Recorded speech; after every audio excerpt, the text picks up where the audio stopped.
360 rupees. దాంతో పాటు కంటిన్యూగా 4 నెలలు కొనుక్కున్నందుకు 5th మంత్ ఏం చేస్తుందంటే కంపెనీ, నువ్వు కొనుక్కున్నా నీకు అవసరం ఉన్న ప్రోడక్ట్స్ నువ్వు ఇంతకుముందు ఎలా సెలెక్ట్ చేసుకున్నావో అలా ఎంఆర్పి అయితే 3000, డిపి అయితే 2515 రూపాయల వచ్చారు. అంటే మీకు ఆ నెల ఖర్చు తగ్గిపోయిందా లేదా? అంటే మీకు ఒక 3500 ఖర్చు తగ్గినట్టే కదా. అంటే కంపెనీ మీకు బెనిఫిట్స్ ఇవ్వడంతో పాటు ఒక నెల ఖర్చులు తగ్గిస్తుంది. ఆదాయంగా మార్చుకోవచ్చా లేదా? ఎంతమంది మార్చుకుంటున్నారు? ఇన్ని లేసినాయి అంటే ఇందులో అయితే 100% కాదనుకుంటున్నా. అవునా కదా? 100% చేస్తున్నారా? చేస్తే మాత్రం మీరు ఖచ్చితంగా సక్సెస్ అవుతారు. ఎందుకంటే నేను 60 పీవీ చేసినప్పుడు నాకు ఒక సార్ చెప్పారు, సక్సెస్ఫుల్ లీడర్. ఏం చెప్పాడంటే, నువ్వు 60 పీవీ చేస్తే వెస్టీజియన్ కాదన్నారు. నాకు అర్థం కాలే ఆ రోజు. కానీ ఇమీడియట్ గా నెక్స్ట్ మంత్ నుంచి 100 పీవీ ఎప్పుడైతే చేయడం స్టార్ట్ చేశానో నాకు 27,000 చెక్ వచ్చింది. అది ఎందుకు వచ్చిందంటే నా టీమ్ ను డెవలప్ చేసుకోవడంతో పాటు 100 పీవీ ప్రోడక్ట్స్ నేను ఏమేమి వాడాలో నేను తెలుసుకున్నాను. ఫస్ట్ 60 పీవీ నేను చెప్పాను కదా మీకు కూడా, ఆయిల్, టీ పొడి, ఏదైతే మెయిన్ రిక్వైర్మెంట్స్ ఉన్నాయో తీసుకున్నా. మిగిలినన్ని మన హస్బెండ్స్ మామూలు షాప్లో కొత్తమా లేదా, ఇంత ముందర తెచ్చుకున్నా. కానీ నేనేం చేసిన పని ఏంటంటే, ఖచ్చితంగా వెస్టేజ్ ప్రోడక్ట్స్ ఏవైతే ఉంటాయో ఫస్ట్ వెస్టేజ్ వాడిన తర్వాత ఇందులో లేని ప్రోడక్ట్స్, ఉప్పులు పప్పులు మాత్రమే సూపర్ మార్కెట్కి వెళ్ళి తెచ్చుకుంటా. అప్పుడు మనం సక్సెస్ అవ్వచ్చా లేదా?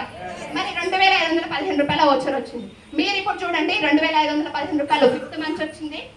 కంటిన్యూగా 4 మంత్స్ కొన్నందుకు 1000 రూపాయలు, 360 రూపీస్. మొత్తం ఎంత వచ్చింది? 3875 రూపాయలు. చాలా మంది ఏం చెప్తున్నారంటే, వెస్టేజ్ లో చాలా రేట్ ఉంది. అవునా కదా? మరి క్వాలిటీ అవునా కదా? ఒక international quality middle class persons కూడా యూజ్ చేయొచ్చు అంటే రేట్ పెట్టొచ్చా లేదా? పెట్టొచ్చు. దానితో పాటు నువ్వు కంటిన్యూగా నా దగ్గర కొనుక్కున్నందుకు నీకు బయట దానికన్నా ఒక 40 to 50% తక్కువ ఇస్తుంటుంది. మనం యూజ్ చేసుకోవాలా, మళ్ళీ రేట్ ఎక్కువ ఉందని చెప్పాలా? యూజ్ చేసుకోవాలి. అవునా కదా? మరి ఇప్పుడు ఎంతమంది యూజ్ చేసుకుంటారు? ఇంతకుముందు 40, 30 చేసిన వాళ్ళు, 100 చేసిన వాళ్ళు కాదు. ఆల్రెడీ ఇప్పుడు 40లో 30లో మన అప్లైన్ కోసం ఒక నూనె కొనుక్కున్నాం కదా, వాళ్ళ గురించి చెప్తున్నాం. కొనుక్కోవచ్చా మీరందరూ? ఓకేనా? మరి ఇప్పుడు 3875 రూపాయల వర్త్ మనకు ఫ్రీ వచ్చింది. మరి ఇప్పుడు 4 నెలలకి మనకి ఎంత ఖర్చు అయింది?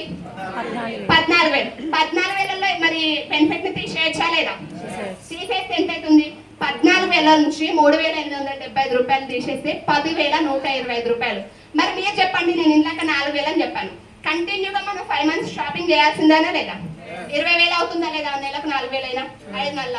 మరి ఇక్కడ చూడండి, మనం మైనస్ చేస్తే 10,125. ఇప్పుడు 20,000 ఎక్కువనా 10,000 ఎక్కువనా? 20,000 ఎక్కువ. మరి ఇప్పుడు వెస్టేజ్ ప్రోడక్ట్స్ రేట్ ఎక్కువ ఉన్నాయా, మన బయట ప్రోడక్ట్స్ రేట్ ఎక్కువ ఉన్నాయా? బయట ప్రోడక్ట్స్. మరి వెస్టేజ్ లో రేట్ ఎక్కువ అన్న వాళ్ళకి వెస్టేజ్ గురించి తెలుసా తెలియదా? తెలియదు. అవునా కదా? ఇన్ కేస్ మీ నోటి నుంచి కూడా వెస్టేజ్ లో రేట్లు ఎక్కువ ఉన్నాయంటే మీకు కూడా వెస్టేజ్ తెలియదని అర్థం.